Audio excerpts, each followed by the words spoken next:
নমস্কার বন্ধুরা, সবাই কেমন আছো? আমার একটি নতুন ব্লগে জানাই সবাইকে স্বাগত। আমি আর সৌভিক কয়েকদিন আগে গেছিলাম দুবাইয়ের একটা সুন্দর বিচে ঘুরতে, যেটা হলো জেবিয়ার বিচ। তো ওখানে সমুদ্রের ঢেউ, সোনালি বালি আর একটা অসাধারণ পরিবেশ সব মিলিয়ে একটা খুব ভালো দিন কাটাবো বলে আমরা বেরিয়ে পড়েছিলাম। এই দুপুর দিকে আর কি, মানে সকাল দুপুরের মাঝামাঝি 12টার কাছাকাছি বেজে গেছিলো আমাদের বেরোতে। তো রাস্তায় যেতে যেতে বেশ অনেকটাই তো হাঁটতে হয়, মানে আধ ঘন্টা লেগেই যায় আমরা যেখানে থাকি সেখান থেকে এডিসিবি মেট্রো স্টেশনে যেতে। যতটা পারছিলাম গাছের ছায়া হয়ে যাচ্ছিলাম, কারণ বেশ রোদ লাগছিল আর গরমও লাগছিল। তো যাই হোক, আমরা মেট্রো স্টেশনে পৌঁছে গেছি। স্টেশনে পৌঁছে যেতে একটু স্বস্তি লাগছিল যে না, এবার একটু এসিতে থাকবো। আমি কিন্তু প্রথম থেকে জানতামই না যে আমরা জেবিয়ার বিচ যাচ্ছি বলে। আমি ভেবেছিলাম যে জুমেরা বিচ যাচ্ছি, আমাকে সৌভিক সেরমটাই বলেছিল। বেশ অনেকটা পরই আমি জানতে পেরেছিলাম যে আমরা আজকে জেবিয়ার বিচ যাচ্ছি বলে। তো দুবাইয়ের মেট্রোতে চেপে বাইরের যে ভিউটা দেখতে পাওয়া যায়, কী যে অসাধারণ লাগে, মনে হয় যেন একদম সিনেমার মতন সব কিছু লাগে দেখতে। আমি তো মানে তাকিয়েই থাকি জানলা দিয়ে, এত সুন্দর লাগে দেখতে। তো দেখো, বুর্জ আল আরব দেখা যাচ্ছে দূরে। তো ডিএমসিসি মেট্রো স্টেশনে যাব আমরা, ওখান থেকেই জেবিয়ার বিচে যাব। তো বেশ অনেকক্ষণই লাগে আর কি। যে দুবাইয়ের অন্যতম সুন্দর একটা জায়গা হচ্ছে এই জেবিয়ার বিচ। এখানে গেলে সত্যিই মনটা একদম ফ্রেশ হয়। আমরা দুবাইয়ের ডিএমসিসি মেট্রো স্টেশনে নেমে গেছি। সেখান থেকে দুবাই ট্রামও ধরে যাওয়া যায়, কিংবা স্টেশন থেকে 15-20 মিনিট মতো হাঁটলেই জেবিয়ার বিচে পৌঁছে যাওয়া যায়। তো আমরা মেট্রো তো করে নেমে হেঁটেই যাচ্ছিলাম, ট্রামে করে যাইনি। তো এখনও আমি দুবাই ট্রামে এখনও চাপিনি, দেখা যাক নেক্সট টাইম গেলে হয়তো ট্রাই করব। তো দেখো, অনেকক্ষণই যেহেতু লাগে 15-20 মিনিট, তো ধীরে সুস্থেই যাচ্ছিলাম, অনেকটাই সময় ছিল। আমরা এখন ডিএমসিসি মেট্রো স্টেশন থেকে জেবিয়ার বিচের দিকে হাঁটছি। আর চারপাশের দেখো সুন্দর স্কাইস্ক্র্যাপারগুলো দেখতে দারুণ লাগছে। এই পথ দিয়ে যেতে যেতে দুবাইয়ের বিখ্যাত দুবাই মারিনা এলাকার অসাধারণ দৃশ্য দেখা যায়। তো আমি সৌভিককে মাঝে মাঝে বলি যে তুই এত সুন্দর একটা জায়গাতে আছিস বলেই আমারও এখানে ঘুরতে আসার ভাগ্য হয়েছে। তো দেখো, রাস্তার দুপাশটা এত পরিষ্কার আর সুন্দর যে হাঁটতে হাঁটতেই মনটা ভালো হয়ে যায়। এখানেই পাশ দিয়ে দুবাই ট্রাম চলতে দেখা যায়, যেটা দুবাই শহরের একটা মানে দারুণ আকর্ষণ বলা যেতে পারে। চারপাশের এত উঁচু উঁচু বিল্ডিং আর এই ঝকঝকে রাস্তা দেখে সত্যিই মনে হয় যেন সিনেমার কোনো শহরে এসে পড়ে। আমরা এই জায়গাটাতে দাঁড়িয়ে বেশ অনেকগুলো ছবি তুলে নিয়েছিলাম, কারণ সত্যিই জায়গাটা দেখতে অপূর্ব সুন্দর লাগে। এরপরে এগিয়ে চলছিলাম আমরা জেবিয়ার বিচের দিকে। দুবাইয়ের কিছু কিছু জায়গা দেখে সত্যিই এত অবাক লাগে যে মানুষই তো সৃষ্টি করেছে, এত সুন্দর কি করে করেছে আর কি। আর সব দিকটা দেখো একই রকমের রং, মানে চোখ একদম স্নিগ্ধ লাগে যে চারদিক রং বেরং এরকম না, বিল্ডিংগুলো কিন্তু একই রকমেরই রং সবগুলোই, একদমই হালকা রঙের, হয় একদম সাদা বা হালকা ঘিয়া রঙের এরকমই। সামনেই দেখো কত বড় একটা হোটেল। জেবিয়ার বিচের আশেপাশে কিন্তু অনেক বড় বড় লাক্সারি হোটেল আছে, যেমন address beach resort, Rixos premium, Hilton Dubai Jumeirah, আরও অনেক বড় বড় হোটেলই আছে। এই হোটেলগুলো থেকে সমুদ্রের অসাধারণ দৃশ্য দেখা যায়। আর এই জায়গাটা সত্যি মানে অসাধারণ বললেও কম হবে, এতটাই সুন্দর, পরিষ্কার পরিচ্ছন্ন, গোছানো, মানে এক কথায় অপূর্ব যাকে বলে আর কি। তো হাঁটতেও ভালো লাগছিল চারপাশটা দেখে। আমি যেহেতু এর আগেও একবার এসেছি, সেই জন্য জায়গাটা একটু চেনাই ছিল, যে পুরো একদম নতুন দেখছি এরকম তো নয়, যেহেতু আগের বারে এসেছি আর এই দিকগুলো প্রায় অনেক কিছুই ঘুরে দেখে নিয়েছিলাম আর কি। তো দ্বিতীয়বার এসেছি বলে যে বোর হচ্ছি একদমই সেরকম ছিলাম না, মানে খুবই ভালো লাগছিল।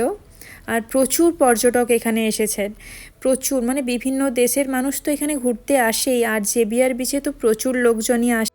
আমরা কিন্তু জেবিয়ার বিচের একদমই কাছে চলে এসেছি। আর দেখো, দেখা যাচ্ছে দূর থেকেই এন দুবাই, যেটা এখানের বিশেষ একটা আকর্ষণ আর কি, মেন আকর্ষণই বলা যেতে পারে। ওই দিন কিন্তু ওয়েদারটা খুবই ভালো ছিল, একদম পরিষ্কার ছিল, না খুব গরম না ঠান্ডা, এরকম একটা ওয়েদার, সুন্দর ওয়েদার ছিল বলে খুবই ভালো লাগছিল। আরও দেখো এখানে সামুদ্রিক পাখিগুলো, এগুলো তো এখানে প্রচুর দেখা যায়। দেখো এই ছোট্ট বেবিটাও ওদের দেখছিল, কি সুন্দর। আর কিছু খেলেই কিন্তু আর পাখিরা একদম ঝাঁক বেঁধে চলে আসে। আর যদি ওদের কিছু খাবার দেওয়া হয় তাহলে তো আর বলার কথাই নেই, সবাই মিলে চলে আসে এরকম। আর আমরা কিন্তু একদমই সমুদ্রের কাছে চলে এসেছি। তো এখানে সমুদ্রের নীল জল আর দুবাইয়ের ঝলমলে শহর দেখার জন্য এই বিচটা কিন্তু একদম পারফেক্ট একটা জায়গা। কি সুন্দর দেখলে উটগুলো গেল। আর জেবিয়ার বিচ দুবাই মেরিনা এলাকাতে অবস্থিত বলে এখানে সমুদ্রের সাথে সাথে শহরের সুন্দর স্কাইলাইনও দেখা যায়। এই বিচটা খুবই পরিষ্কার আর সাজানো, নরম বালি আর সমুদ্রের জল স্বচ্ছ হওয়ার জন্য এখানে হাঁটা বা বসে সময় কাটানো কিন্তু খুবই আরামদায়ক। জলে পা দিতেই মানে একদম গাটা শিরশিরিয়ে উঠেছিল, কারণ জলটা কিন্তু খুবই ঠান্ডা। জলে যদি 1-2 মিনিট থেকে যাওয়া যায় তারপরে আর অসুবিধে কিন্তু সেরকম হয় না, কিন্তু যখন মানে পা দেবো আর কি জলে, কি যে ঠান্ডা লাগছিল।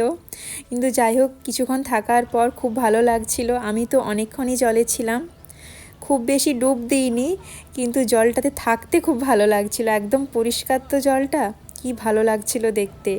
আর এখানে সমুদ্রটা কিন্তু বেঁধে দেওয়া আছে, ওই জন্য কিন্তু একদমই বেশি ঢেউ আসছিল না। আমি কিন্তু খুব ভালোভাবেই সমুদ্রে স্নান করে নিয়েছিলাম। তারপরে এখানে স্নানের ব্যবস্থা আছে, চেঞ্জিং রুম আছে, তো ওখানে স্নান করে চেঞ্জ করে নিয়েছিলাম। তো এইসব করতে করতে প্রায় সন্ধে হয়ে গেছিলো। আমরা এখন জেবিয়ার বিচ থেকে ব্লু ওয়াটার্স পেডেস্ট্রাইন ব্রিজ দিয়ে ব্লু ওয়াটার্স ইসল্যান্ডের দিকে যাচ্ছি। এই ব্রিজটা সমুদ্রের উপর তৈরি, তাই হাঁটতে হাঁটতে চারপাশের সমুদ্রের দৃশ্য খুব সুন্দর দেখা যায়। আর এখান থেকেই দেখা যায় বিশ্বের সবচেয়ে বড় অবজারভেশন হুইল ইন দুবাই, যেটা রাত্রেবেলায় দেখতে আরোই ভালো লাগছিল। চারপাশটা দেখেছো কি অপূর্ব লাগছিল রাত্রি হয়ে যাবার পর, সত্যি চোখ ফেরানো দেয়, এত ভালো লাগছিল। আর আগের বারে কিন্তু এই ব্রিজটাতে আমরা আসিনি, এইবারই এসেছিলাম, তো খুব ভালো লাগছিল। এখানে হাঁটতে প্রচুর মানুষ হাঁটাহাঁটি করছিল এখানে। আর এখানে অনেক পর্যটক এসে ছবি তোলে, কারণ এখান থেকে সমুদ্র আর দুবাইয়ের স্কাইলাইন একসাথেই দেখা যায়, সেই জন্য আর কি। তো খুবই সুন্দর চারপাশটা এক কথায় বলতে গেলে।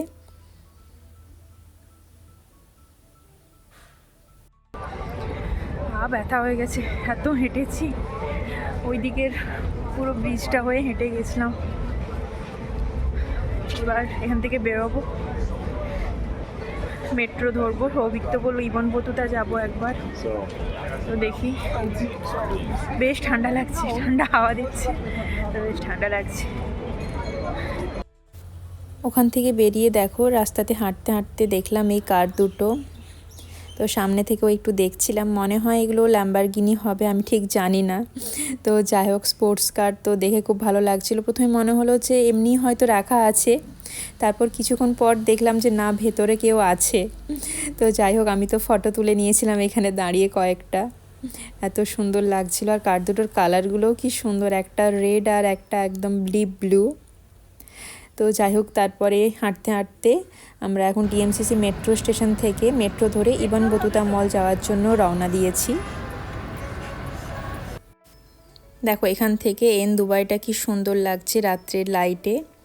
আর এই জায়গাটা দেখে না একটু দাঁড়িয়ে গেছিলাম, কি সুন্দর লাগছিল, দেখো দারুণভাবে সাজানো। তো আমরা কিন্তু আগের বারও ইবন বতুতা মল গেছিলাম, আর এইবারে যাওয়ার একটা মেন কারণ, আগের বারে গিয়ে একটা পিৎজা খেয়েছিলাম যেটা আমাদের খুব ভালো লেগেছিলো, মানে ওরকম পিৎজা কিন্তু খাইনি আগে, তো ওটার জন্যই আমাদের বিশেষ করে যাওয়া। তো দেখো যেতে যেতে এখানে ট্রাম দেখলাম, তাই একটু দাঁড়িয়ে গেছিলাম। আবার আমরা দুবাই মেরিনা ধরে মেট্রো স্টেশনের দিকে যাচ্ছিলাম। তো আমরা রেড লাইন মেট্রো ধরে ইবন বতুতা মেট্রো স্টেশনে নামবো আর কি গিয়ে। এই স্টেশন মলের একদম কাছেই, তাই সেখান থেকে হেঁটেই সহজে ইবন বতুতা মলে পৌঁছে যাওয়া যায়। তো দেখো আমরা পৌঁছে গেছি মলে। দুবাইয়ের এই মলটা খুবই বিখ্যাত, আর এর ভেতরের ডিজাইন বিভিন্ন দেশের ইতিহাস ও সংস্কৃতির উপর তৈরি। এখানে অনেক সুন্দর ডেকোরেশন, নামি দামি ব্র্যান্ডের অনেক বড় বড় দোকান আছে, ভালো ভালো রেস্টুরেন্ট আছে। তো চারপাশটা দেখেছো কি সুন্দর, মানে একটা আলাদা রকমই। এটা কিন্তু দেখে প্রথমে মনে হয় না যে এটা একটা মল বলে, যেহেতু এর ডেকোরেশনগুলো একদমই আলাদা। এই ঝাড়টা কিন্তু অনেকটাই বড়। আর আমি আগের বারে প্রচুর ফটো তুলেছিলাম এখানে, সেই জন্য এবারে আর সেরকমভাবে এখানে ছবি তুলিনি। আর আমাদের অনেকটা রাতও হয়ে যাচ্ছিল, বাড়ি ফিরতে হবে। তো চারপাশটা টুকটাক দেখতে দেখতে আমরা আরও ভেতরের দিকে যাচ্ছিলাম। এখানে কিন্তু অনেক ধরনের খাবার, যেমন fast food item, Arabic food, Indian food, Chinese food, আরও বিভিন্ন রকমের খাবার দাবার পাওয়া যায়। বেশ বড় বড় রেস্টুরেন্টও আছে ভালো ভালো। আমরা যেখানে থাকি সেখান থেকে ইবান বাতুতা মল অনেকটাই দূর, সেই জন্য অন্য দিন আর আসা হবে না বলেই সেদিনেই একসাথেই ওখানে চলে গেছিলাম, যে পরে যদি আর না যেতে পারি সেই জন্য।